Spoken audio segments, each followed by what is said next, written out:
날이 더워도요 너무 덥지요. 작년에도 최고로 더웠다고 하는데 올해는 작년보다 더 덥다고 합니다. 그런 것을 잠깐 보면서 내년에는 더 더워질 수도 있겠다라는 걱정이 앞서기도 하는 것이죠. 오늘 우리의 삶도 그러지 않을까요? 염려가, 근심이, 걱정이 해결된다고 해서 내 인생의 모든 염려와 근심이 해결된 것은 아닐 것입니다. 아마 주님이 우리를 부르실 때까지 걱정하게 될 거예요. 이 생명이 앞두고 죽음을 앞두고 있는 그 순간에도 자녀들을 위해서 걱정하지 않을까요? 그래서 우리의 인생 가운데서는 이 염려는, 근심은, 걱정은 끊을래야 끊을 수가 없습니다. 자, 그러면 그것 때문에 계속 슬퍼하고, 그것 때문에 근심하고, 그것 때문에 불행한 삶을 살아가는 것은 하나님께서 원하시는 삶이 아닐 것이에요. 오늘 본문 속에서는 수넴 여인의 이야기가 기록되어 있는데, 오늘 이 수넴 여인은 하나님의 사람 엘리사를 극진하게 섬기고 있습니다. 정성을 다해서 음식을 준비하기도 하고 엘리사를 대접하기 위해서 오히려 엘리사를 위한 방을 집안에 만들 정도로 그 섬김의 열의가 참으로 대단합니다. 이 수넴 여인이 오늘날로 따지자 보면 평신도예요. 평신도임에도 불구하고 그 섬김의 정도와 섬김의 마음이 너무 극진하여서 오늘 이 성경 속에서 우리에게 이 수넴 여인을 통하여 증거하고 있는 이 말씀의 분명한 뜻을 헤아려 찾는 우리 모두가 되었으면 좋겠습니다. 자, 그러면 4장 9절의 말씀 한번 보세요. 4장 9절의 말씀을 보면 이 수넴 여인이 엘리사를 극진하게 섬기는 까닭이 무엇일까요? 엘리사가 정말 대단한 사람이기 때문에 그런 것이 아닙니다. 4장 9절의 말씀을 보면 이렇게 기록이 되어 있어요. 여인이 그의 남편에게 이르되 항상 우리를 지나가는 이 사람은 하나님의 거룩한 사람인 줄을 내가 아노니. 그러니까 엘리사가 섬김에 대한 이유, 극진하게 섬길 수 있었던 까닭, 대단한 사람이 아니에요. 많은 백성들이 존경하는 인물이기 때문에, 그런 인물이기 때문에 그런 것이 아니라 기록하고 있죠. 하나님의 사람인 줄을 알기 때문에 라는 것이죠. 그러니까 이 수넴 여인은 평신도임에도 불구하고 하나님을 섬기듯 하나님의 사람 선지자를 섬기고 있는 거예요. 그 모습은 이렇게 표현할 수 있을 것입니다. 내가 하나님을 사랑하기 때문에 하나님의 사람에 대한 존중과 존경의 모습으로 나타나고, 내가 하나님을 사랑하기 때문에 하나님의 사랑을 흘려보내는 모습으로 하나님의 사람 선지자를 섬기고 있는 이 여인의 모습이 기록되고 있는 거예요. 결과적으로는 이 여인의 아들이 죽었다가 살아난 놀라운 기적의 이야기이기 때문에 우리에게 증거하고 있는 것이 아니다라는 사실입니다. 하나님을 사랑하는 이들의 삶 가운데서는 어떤 염려라도, 어떤 근심이라도, 어떤 걱정이라도 하나님은 그 가운데 개입하시고 간섭하셔서 그 문제를 해결해 주시는 분이라는 거예요. 하나님을 사랑하는 자들의 아픔은 하나님의 아픔인 것이죠. 하나님이 사랑하는 자들의 고통은 하나님의 고통입니다. 그렇기 때문에 하나님께서는 가장 적극적으로 개입하시는 것을 알 수가 있는 것이에요. 성경에 수많은 하나님의 사람들이 소개되고 있지 않습니까? 그 하나님의 사람들의 신앙과 믿음과 삶을 접하게 될 때에 감동하게 되는 경우들이 많이 있을 것입니다. 도전을 받기도 하고, 그 시대와 지금 오늘날 시대가 다르다 할지라도 그 마음과 삶은 크게 다르지 않거든요. 그렇기 때문에 감동을 받을 때도 있고 도전을 받을 때도 있는데, 우리가 언제 감동받고 언제 도전받게 되느냐? 아주 간단합니다. 저들의 삶 속에서 믿음이 드러나게 될 때에, 저들의 삶 속에서 믿음이 드러나게 될 때에 감동되기도 하고 도전을 받는 것이죠. 오늘 이 수넴 여인의 삶 속에서 드러나고 있는 믿음은 무엇일까요? 바로 섬김을 통해서 드러난 것입니다. 초대교회가 왜 부흥이 일어날까요? 초대교회 성도들은 성령 충만함을 받아서 모이기에 힘쓰고, 성령 충만함을 받아서 함께 교제하고 서로의 물건을 통용하면서 예수 그리스도의 삶을 닮아가는 믿음으로 살았기 때문에 그런 거예요. 예수 그리스도를 닮아가면서 서로 사랑하는 모습에 힘썼기 때문에 초대교회는 부흥되는 것이죠. 구원을 받는 이들이 날마다 넘쳐나는 삶이 되었다라는 사실입니다. 여러분, 오늘날 저와 여러분들의 삶이 이런 삶이 되어야 될 줄 믿습니다. 이런 성도들이 모인 교회는 분명 행복하고 분명 하나님의 은혜가 넘치는 교회가 될 것이에요. 오늘 우리가 이런 믿음의 사람이 되고, 오늘 우리가 모인 교회가 이런 믿음의 교회가 되시기를 예수님의 이름으로 축원합니다. 자, 이런 모습이 가능한 까닭은 앞서서 말씀드렸습니다. 하나님을 사랑하는 믿음의 모습이 삶 속에서 드러났기 때문에 라는 거예요. 여러분, 우리가 주일 예배를 드리는 것만으로 예수 믿는다라고 말할 수 없습니다. 성경책 들고 다니는 것만으로 예수 믿는다라고 말을 할 수가 없는 거예요.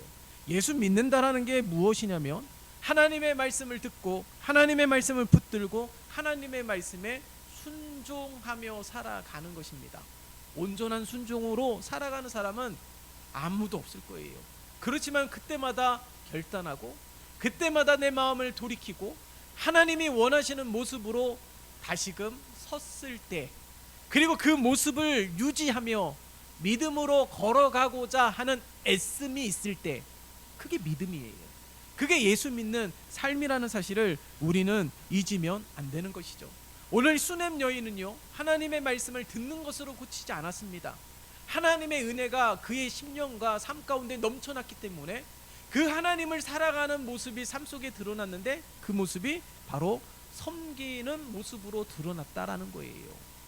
여러분, 오늘날 우리들의 삶 속에서도 나만의 신앙, 나만의 믿음의 모습으로 살아가는 거 아니에요. 내가 은혜 받고 내가 기뻐하면 끝 아닌가? 여러분, 예수 믿는 사람들은요, 거부할 수 없는 하나님의 부르심을 받은 자들이기 때문에 의무감과 책임감이 있는데, 그것은 내가 세상을 변화시키고자 하는 그런 노력으로 하는 것이 아니라 내가 예수 닮아가고자, 그리고 내가 오히려 용납하고 용서하고 사랑하기를 힘쓴다라면 그 믿음의 모습을 통하여서 세상은 변화될 것입니다. 그렇기 때문에 오늘 우리에게는 이 여인의 삶 가운데 나타났던 믿음이 오늘날 우리들의 삶 가운데서도 드러날 수 있도록 어떻게 해야 된다는 거예요? 노력해야 된다는 겁니다. 앞서서 말씀드렸습니다. 순종하며 살아가는 것 쉽지 않아요.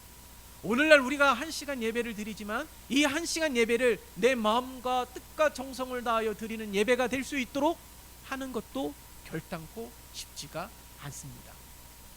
내가 하나님께 집중하는 게 결코 쉬운 일이 아니라는 거예요. 무슨 말일까요? 그러면 쉽지 않다면 어떻게 해야 되겠습니까? 노력을 하는 것이죠. 예배하는 가운데서도 잡다한 생각이 들 때가 있지 않습니까? 그럴 때마다 어떻게 합니까? 내 마음을 붙잡는 거 아니에요? 내가 더 집중하고자 노력하는 것 아니겠어요? 한 구절의 말씀이라도 놓치지 않기 위해서 힘쓰고자 하는 노력이 있을 때 그 가운데 하나님이 역사하시는 것이죠. 대표 기도자의 기도를 통하여 은혜를 받기도 하고, 찬양의 가사를 통하여 깨닫기도 하고, 하나님의 말씀을 통하여서 다시금 내 삶을 돌아보며 회복해 하시는 하나님의 은혜가 넘치는 삶이 될 수 있다라는 것입니다. 그러니까 우리가 한 주일에 세상살이 하면서 노력하지 않습니까? 더 나은 삶을 살기 위해서 노력하는 것 아니겠어요? 세상살이 하면서 노력하지 않는 이들이 어디 있겠습니까? 저마다 다 다양한 모습으로 노력을 합니다. 우리 자녀들도 다 다양한 모습으로 노력을 해요. 그 노력을 존중합니다. 모두가 다 노력을 하는 것이죠. 신앙생활도 마찬가지입니다. 신앙생활, 세상살이 한 주일 동안 6일 동안 열심히 했고 7일째 되는 안식일 주일에는요, 모든 것을 내려놓는 시간이 아니에요. 오늘 이 시간도 우리는 또 하나의 노력이 있어야 되는 것이죠. 그것이 무엇입니까? 하나님 만나기 위해서 오늘도 하나님은 나에게 무엇을 원하시는지 그 하나님의 말씀을 통하여 발견하며 그러한 삶이 되기 위하여 끊임없이 노력하는 사람이 바로 예수 믿는 사람이라는 거예요. 생각으로만 신앙생활 하면 안 되는 겁니다. 이것을 내려놓고요, 행동으로 신앙생활하는 우리 모두가 되어야 될 줄 믿습니다. 그래서 수냄 여인이 참으로 대단한 거예요. 이렇게 섬기는 거 쉽지 않습니다. 여유가 있기 때문에 절대 그렇지 않아요. 오늘 굉장히 과장되이 증거하고 있는 것 같지 않습니까? 수냄 여인이 엘리사를 극진하게 섬기는 것, 정성을 다해서 음식을 대접하는 것, 방까지 마련해서 너무 지나치다 싶잖아요. 그러함에도 불구하고 그것을 성경을 통해서 우리에게 증거하고 있는 것이 무엇일까요? 하나님 사랑이 그만큼 크다라는 겁니다. 하나님 사랑이 그만큼 크기 때문에 삶 속에서 다양한 모습으로 드러난 삶의 모습을 우리에게 증거하고 있는 것이에요. 사람이 대단하기 때문에, 높은 지위를 가지고 있기 때문에, 부유한 자이기 때문에 그 앞에서 굽신굽신하고 머리 숙이고 아니라는 거예요. 하나님의 사람이기 때문에, 하나님의 일을 하는 거룩한 선지자이기 때문에 그를 존중하면서 하나님을 섬기듯 섬기는 이 여인의 믿음이 삶 가운데 고스란히 드러나고 있다라는 사실이죠. 오늘 우리들의 삶 가운데서도 이런 믿음의 모습으로 삶을 살아가며 이런 하나님의 사랑을 흘려보내는 자들이 되어야 될 줄 믿습니다. 수냄 여인처럼요, 어떤 이는 섬김의 모습으로, 어떤 이는 봉사와, 어떤 이는 사모함으로 모이기에 힘쓰고, 어떤 이는 중보기도하면서 주님의 사랑을 흘려보내는 자들이 있어요. 우리 모두가 다 그런 모습이 되어야 되지 않겠습니까? 어떠한 삶이 딱 믿음이다 정형화된 것은 아니에요. 내가 하나님을 사랑합니까? 하나님이 나에게 감동을 주셨습니까? 그러면 그 감동대로 살아가면서 흘려보내는 것, 그것이 바로 예수 믿는 삶이고 하나님을 사랑하는 삶이 내 삶 속에서 자연스럽게 드러나서 그것이 열매가 되는 거예요. 수냄 여인은 섬김이라는 열매가 맺어진 것이죠. 오늘 우리들의 삶 가운데서도 여러 가지 믿음의 다양한 열매가 맺어져야 될 줄 믿습니다. 그것을 통해서 하나님의 거룩한 자녀인 것을 안다라고 말씀하셨어요. 그 말은 무슨 말일까요? 그 말을 가만히 묵상하면서 한편으로는 두렵기도 했습니다. 나는 일찍이 예수를 나의 구주로 고백했고 매 순간순간 나의 삶의 모든 것이 주님이라고 고백을 했지만 나에게 열매가 없다라며, 그러면 그 마지막 때에 주님은 나를 알아보실까? 라는 생각을 했을 때 두려움이 들기도 했어요.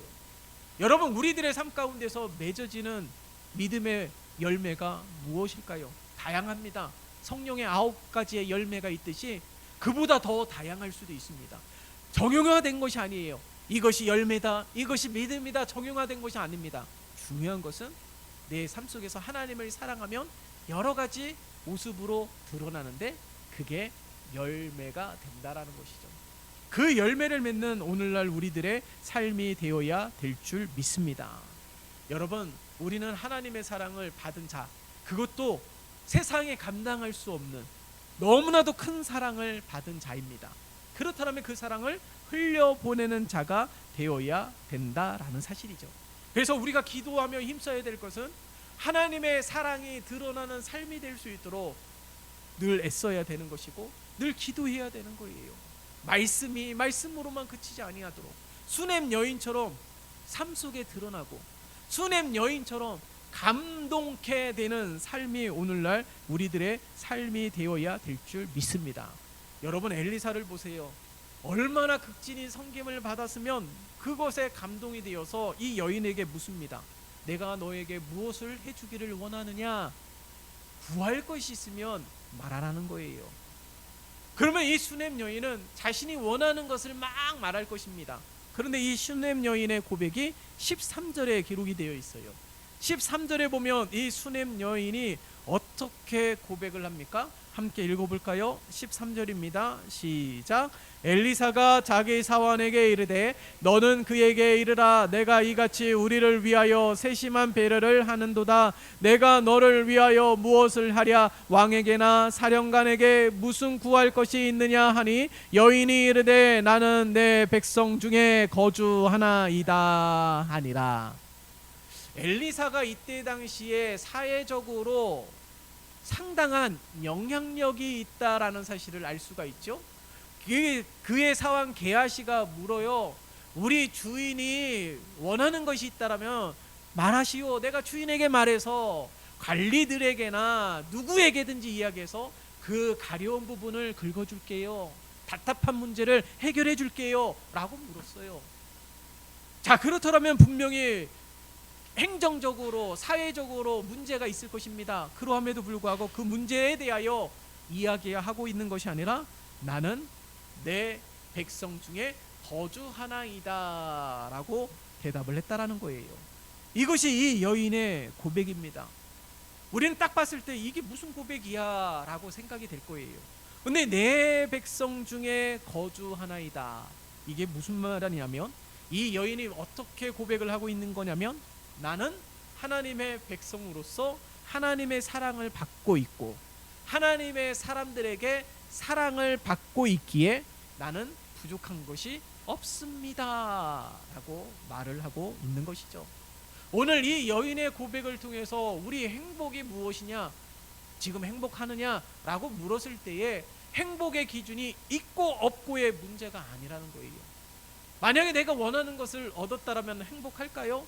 더 큰 것을 원하게 될 것입니다. 정말 있고 없고가 기준이 된다면, 행복이 기준이 된다면 무엇이 있어야 될까요? 오늘 이 여인의 고백을 통해서 발견할 수 있는데 그것이 바로 하나님이라는 거예요. 예? 다른 무언가로 다 충만하게 있다 할지라도 결단코 행복해질 수가 없는 거예요. 인간이라는 이 욕망은요, 끝이 없어요. 아이라도 욕망이 있습니다. 물론 욕심이 다 나쁜 것은 아니에요. 다 나쁜 것은 아니지만은 그 욕심이 죄를 잉태하게 된다는 것이죠. 그 욕심이 과하게 되면은 그것이 죄를 잉태하게 되고 죄의 싹은 사망이 되어서 오히려 그 욕심 때문에 내 인생이 오히려 더 망가지는 것을 볼 수 있지 않습니까? 우리가 찬양하는 것 중에 주님 한 분만으로 라는 찬양이 있습니다. 그 찬양의 가사를 보면 주님 한 분만으로 나는 만족해, 나의 모든 것 되신 주님 찬양해, 나의 영원한 생명 되신 예수님 목소리 높여 찬양해 라는 가사가 있어요. 오늘 이 찬양처럼 이 여인이 바로 이런 믿음의 고백이 있는 거예요. 주님 한 분만으로 나는 만족해 라는 것이죠. 주님 한 분만으로 내 행복의 분명한 기준이 될 수 있음을 고백하는 믿음의 모습, 오늘날 이런 신앙이 회복되어야 될 줄 믿습니다. 오늘날 이런 신앙이 회복이 되어서 주님 한 분만으로, 오늘 이 여인이 아주 분명하게 그것을 나타내고 있는 거 아니에요? 하나님을 붙잡으니까 문제가 해결이 되잖아요. 하나님을 붙잡으니까 도저히 어찌할 수 없는 문제도 해결되는 것을 볼 수가 있는 것이죠. 하나님을 왜 사랑해야 됩니까? 하나님의 사랑을 받고 있기에, 내가 평안하기에, 기뻐하기에 절로 찬양이 나오는 삶이 되는 것이 아니에요. 야고보서에서 기록되고 있잖아요. 고통 중에 있습니까? 그럼 어찌하라고요? 기도하라고 증거하고 있는 것 아니겠어요? 하나님을 열렬히 사랑하는 이 수냄 여인의 삶으로 우리가 살아가야 되는 까닭은 바로 위기 때에도 하나님을 찾기 때문에 그런 거예요. 오늘 이 수냄 여인이 큰 절망을 경험하였습니다. 상상할 수 없는 절망이에요. 그것이 무엇이냐면 사랑하는 아들을 일찍 떠나보냈다라는 거예요. 이 수냄 여인에게는 이 사랑하는 아들이 하나님이 주신 아주 큰 선물이거든요. 아이를 갖지 못하는 상황 가운데 하나님의 은혜로 아이를 갖게 되고, 아이가 태어났을 때의 그 기쁨이 얼마나 컸을까요? 근데 그 아이가 자라나면서 갑자기 원인을 알 수 없는 두통으로 머리가 아파합니다. 머리가 얼마나 아픈지 어머니의 무릎에 잠시 베어 누워있다가 갑자기 세상을 떠난 거예요. 이 아이가 아파서 부모로서 뭔가 살리기 위해서 노력을 한 그런 것도 없습니다. 아주 갑자기 잘 지내다가 원인을 알 수 없는 두통 때문에 갑자기 생명을 다한 이 아들의 모습을 보면서 얼마나 절망했겠습니까? 어떤 것으로도 위로할 수 없는 가장 큰 아픔이 그거라지 않아요? 자신보다 자녀를 먼저 보내게 되었을 때 그 가시가 일평생 빠지지 않는 가시가 되어서 큰 상처가 된다라고 많은 분들이 이야기를 합니다. 근데 그 자녀를 잃어버린 거예요. 잃게 된 것이죠. 어떤 것으로도 그 슬픔을 눈물을 닦을 수도 없는 거예요. 그런데 놀라운 것은요, 21절과 22절의 말씀을 보면 이런 슬픔 가운데 있던 이 여인이 행하고 있는 모습에 우리가 주목해 볼 필요가 있다라는 것이죠. 21절과 22절의 말씀을 보세요. 함께 읽어볼까요? 시작.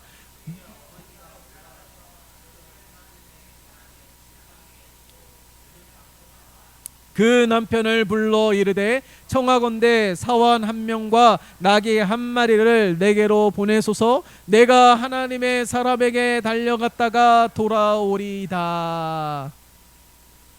어떻게 이야기하고 있어요? 아들이 세상을 떠났잖아요. 이 여인뿐만 아니라 집안 전체가 슬픔이 가득했을 거예요. 절망이 가득했을 것입니다. 그런데 그 순간에 이 여인은 어떻게 했다고요? 아들 곁을 지킨 게 아니에요. 하나님의 사람을 찾아 떠난 이 여인의 모습을 기록하고 있는 것이죠. 이해할 수가 없습니다. 이해할 수가 없어요. 그러함에도 불구하고 어찌 그 아들을 남겨두고 하나님의 사람을 찾아 떠날 수 있었던 까닭이 무엇일까요? 어떤 것으로도 위로할 수 없고 이 슬픔과 절망 속에 잠겨 있는 이 여인이 그렇게 떠날 수 있었던 것은 바로 이 22절의 말씀 가운데서도 기록하고 있는 것처럼 엘리사를 찾아 떠났다라고 기록한 것이 아니라 하나님의 사람에게. 무슨 말일까요? 이렇게 할 수 있는 것은 바로 하나님 때문이라는 거예요. 엘리사에게 갔다가 돌아오겠다라는 것이 아니라 하나님의 사람에게 갔다가 돌아오겠다라고 말씀하고 있는 것이죠. 여러분, 우리가 겪는 아픔도 저마다 다 다르지 않습니까? 근데 오늘 이 여인과 똑같은 우리들의 삶 속에 나타나는 것은 위기는, 슬픔은, 고통은 예고 없이 찾아오는 거예요. 내가 만반의 준비를 다 했다고 찾아오는 것이 아닙니다. 예고 없이 내가 인지하지 못한 그 순간에 갑자기 찾아오게 되어서 망연자실하게 되는 것이죠. 여러분, 오늘날 우리들의 삶 가운데서도 다양한 위기와 어려움이 있을 수 있습니다. 그런데 이런 위기 속에서도 하나님을 찾는 믿음이 되기 위해서는요, 이런 위기 때에 하나님을 찾는 것이 아니라 오늘 이 여인의 삶 가운데서 열렬히 하나님을 사랑했던 모습이 위기 속에서도 작동되는 거예요. 이게 바로 믿음이라는 겁니다. 믿음은 한순간에 드러나기 위해서 우리는 일상적인 삶 속에서 믿음으로 살아가야지 내 인생의 한 부분인 고통의 순간에도 하나님을 찾게 된다는 사실을 우리는 잊지 말아야 되는 거예요. 오늘 이 여인이 하나님의 사람 엘리사를 찾아 떠납니다. 이 엘리사가 사환을 통해서 물어요. 평안하냐? 라고 묻습니다. 그랬더니 이 여인의 대답이 놀라워요.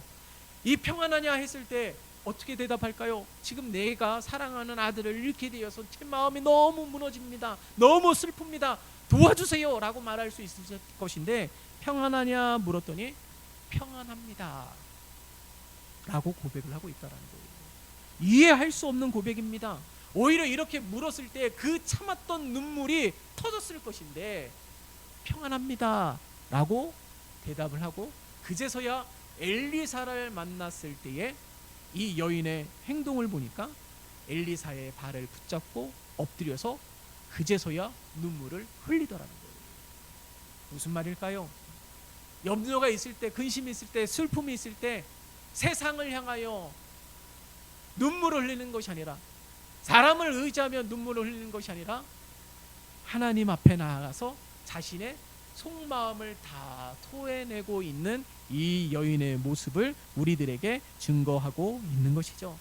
여러분, 세상살이하면서 세상에 내 하소연한다고 해서, 사람에게 내 하소연한다고 해서 문제가 해결되는 것이 아닙니다.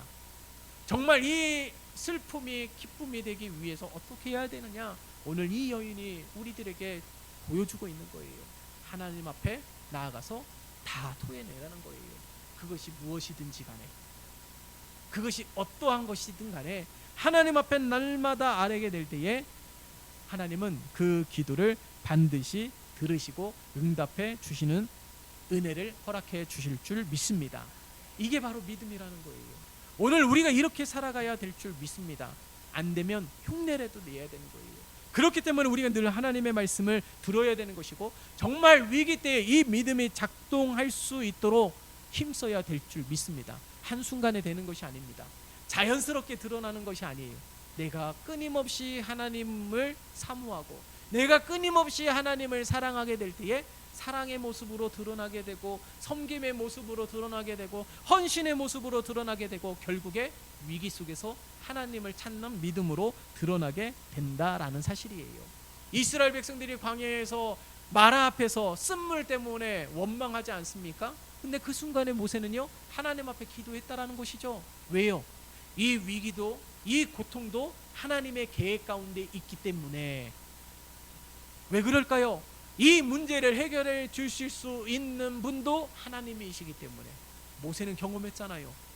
출애굽을 경험하고, 홍해가 갈라지는 것을 경험하고, 매일의 광야 생활 속에서 만나를 허락하시는 하나님을 경험했기 때문에 이 모든 인생은 하나님의 계획 가운데 있는 인생이라는 분명한 믿음이 있었기 때문에 모세는 백성들에게 아주 치명적인 문제이지만 모세에게 있어서는 바로 하나님을 의지하는, 하나님의 영광을 드러낼 수 있는 또 하나의 일이라는 사실을 기억하면서 기도했던 것이죠. 여러분, 오늘 우리들의 삶이 이러한 믿음의 삶이 되시기를 예수님의 이름으로 축원합니다. 우리가 기도했으면 좋겠어요. 이런 믿음을 달라고, 이 여인처럼 하나님을 더 사랑하게 해달라고, 이 여인처럼 자연스럽게 우리들의 삶 가운데 하나님의 사랑을 흘려보낼 수 있도록, 그래서 수많은 어려움 속에서도 그 순간에도 하나님을 잊지 아니하고 하나님을 붙들고 하나님 앞에 나아가는 믿음을 허락해달라고 기도하는 우리 모두가 되시기를 예수님의 이름으로 축원합니다. 살아계신 하나님 아버지, 오늘 하나님의 말씀을 듣는 우리 온 성도들에게 이러한 믿음의 주인공이 되게 도와주시옵소서. 하나님의 사랑을 받은 자이기에 하나님의 사랑이 자연스럽게 드러나게 도와주시고, 그것이 다양한 열매로 맺혀지게 도와주시어서 하나님의 영광 올려드리는 삶이 되게 도와주시옵소서. 하나님을 사랑하기 위하여 늘 노력하게 도와주시어 큰 위기 속에서 하나님을 찾게 도와주시고, 큰 위기 속에서 기도하는 믿음이 우리들의 삶 가운데 드러날 수 있도록 축복하여 주시옵소서. 예수 그리스도의 이름으로 기도드리옵나이다. 아멘.